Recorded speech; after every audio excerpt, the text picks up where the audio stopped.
Bonjour chers élèves de quatrième, j'espère que vous allez bien. Le nouveau cours de géographie qui va commencer aujourd'hui s'intitule Les espaces maritimes dans la mondialisation. En fait, on va s'intéresser au rôle des océans dans l'économie mondiale. Partons d'abord d'un curieux constat. Notre planète s'appelle la Terre. En fait, ce nom est particulièrement mal choisi, puisque 71% de la planète est composée d'eau par la forme des océans. Donc, avec sagesse, on aurait peut-être dû appeler notre planète la mer. Petite remarque en passant. Alors, les océans ont une importance vitale, cruciale dans l'économie mondiale. D'abord, un simple constat quand vous regardez un planisphère, les océans séparent les continents, mais en même temps, ça veut dire qu'ils les relient. Pour aller d'un continent à l'autre, on est obligé de passer par les océans. Alors, ces océans ne sont pas complètement conquis, vous allez voir pourquoi. Les premiers découvreurs, ce sont les Portugais, les Espagnols du XVIe siècle. Ce sont eux et Magellan en tête qui ont ouvert les grandes routes océaniques. Magellan d'ailleurs qui a nommé l'océan Pacifique par comparaison avec l'océan Atlantique, il le trouvait beaucoup plus calme. Au XIXe siècle, l'Europe sort de chez elle et se lance à la conquête des océans. Qu'en est-il aujourd'hui? Eh bien, les océans concentrent 80% des échanges mondiaux. 80% des échanges mondiaux se font à travers les routes océaniques. On parle donc de maritimisation de l'économie. Pourquoi utiliser les océans plutôt que la terre ou l'air, me direz-vous? Eh bien, vous avez tous fait l'expérience de tirer une lourde charge sur un lac, un étang au bord de la mer pendant vos vacances. Eh bien, vous êtes vite rendu compte qu'il faut beaucoup moins d'énergie pour tirer des poids lourds sur mer que sur terre. Voilà l'explication. Donc le transport maritime s'est développé. Au passage, les pays sont inégaux. Il y a des pays qui possèdent de larges façades ouvertes sur l'océan et les mers. Tenez, regardez la France. 3 ou 4 façades. Mer du Nord, Manche, Océan Atlantique et mer Méditerranée. Sachez que chaque pays qui possède des côtes possède aussi l'océan et la mer. Ça peut vous paraître étrange. Chaque pays possède une zone marine qu'on appelle la zone économique exclusive, ou zone des 200 miles nautiques. Un mile nautique, c'est 1 km 666. 200 miles, ça fait a priori 320 km.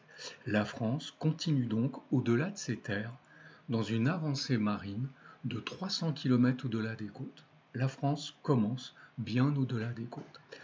Alors, ces océans, me direz-vous, ne sont pas exploités au hasard, elles sont encore aujourd'hui quasiment des déserts. Les voies maritimes passent par des routes, des grandes routes commerciales, qui sont des véritables rails. C'est ainsi qu'on appelle la grande route commerciale qui passe au-delà de notre frontière du Nord, sur la mer du Nord et la Manche. Ces routes commerciales qui relient les continents entre elles passent par des passages obligés. Et vous savez, on les a déjà vus en cours, ces passages obligés, ce sont les détroits et les canaux. Vous savez, au XIXe siècle, le rôle des détroits et des canaux. Le percement du canal de Suez, qui a été fait par Ferdinand de Lesseps en 1869, préfigure le percement du canal de Panama qui permet d'éviter le détour de tous les continents américains. Canal de Panama qui relie l'océan Pacifique à la mer des Caraïbes, qui a été percé en 1914. Les grandes routes maritimes passent donc le plus près possible des côtes, et c'est pour ça qu'elles passent par des détroits et des canaux. Le détroit par exemple d'Ormuz, le détroit de Bab el-Mandeb, qu'on se repérera sur la carte bien évidemment. Mais ça peut être aussi des lieux de tension entre les pays, et la piraterie moderne continue à sévir dans ces zones. Alors, bien évidemment, cette maritimisation de l'économie va avoir de très lourdes conséquences. Les pays vont avoir tendance à installer leurs grandes entreprises dans des ports le long des côtes. Et ces ports vont constituer comme un chapelet le long des côtes pour constituer ce qu'on appelle des façades maritimes. Et vous qui connaissez vos cours de géographie, vous avez remarqué que lorsqu'on a étudié les métropoles mondiales, vous avez remarqué que toutes ces métropoles mondiales, ou voire ces mégalopoles, sont toutes des mégalopoles maritimes. La maritimisation de l'économie a permis la constitution d'immenses monstres urbains qu'on appelle les mégalopoles. Les deux mégalopoles américaines sont des mégalopoles côtières. La mégalopole nord-atlantique avec New York fait face à la mégalopole du Pacifique avec Los Angeles. La mégalopole européenne relie les ports d'Amérique de la mer du Nord, pardonnez-moi, à ceux du nord de la Méditerranée. La mégalopole japonaise. À la limite, le Japon n'est qu'une énorme mégalopole côtière de 110 millions d'habitants face à l'océan Pacifique.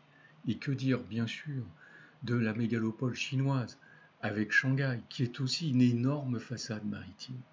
Alors les ports ont été obligés de s'adapter à l'essor du commerce international. Ils ont constitué ce qu'on appelle des ZIP, ces énormes zones industrielles et portuaires, et puis ils ont mis en relation l'océan avec le monde de la Terre. Cette mise en relation, ça s'appelle une interface. Les ports sont des interfaces qui relient l'avant-port ou l'avant-pays, l'océan, à l'arrière-pays. Et toute l'économie mondiale s'organise peu à peu en fonction de l'océan. Alors cette maritimisation de l'économie a eu d'autres conséquences. Le gigantisme naval. En effet, vous avez tous aperçu, c'est un véritable spectacle, chers élèves, de voir ces navires colossaux. Les plus grands navires sont des porte-conteneurs dont on parle. Prenez par exemple le Bougainville, qui fait, je crois, de mémoire 398 mètres de long, 400 mètres, presque le double de notre plus grand navire de guerre, le Charles de Gaulle, qui est capable de porter 22 000 conteneurs, ces boîtes qui sont comparables à notre salle 104, à peu près 22 000, comme ça, salle 104 sur un navire de 400 mètres de long. Vous imaginez? Alors pour accueillir ces monstres marins, il faut des ports gigantesques. Et le gigantisme naval, pardonnez-moi, est en train d'entraîner un gigantisme des installations portuaires. C'est pour ça que les ports sont constamment en train de s'agrandir. Et pour accueillir ces navires colossaux, sont obligés de bâtir des installations en eau profonde, en avance sur l'océan. Alors, vous voyez que cette maritimisation de l'économie a des conséquences énormes sur le paysage des pays et sur le paysage des mégapoles. Et donc, l'océan, finalement, est l'avenir, coûte que coûte, de l'homme. Et je vous en reparlerai. À bientôt, chers élèves.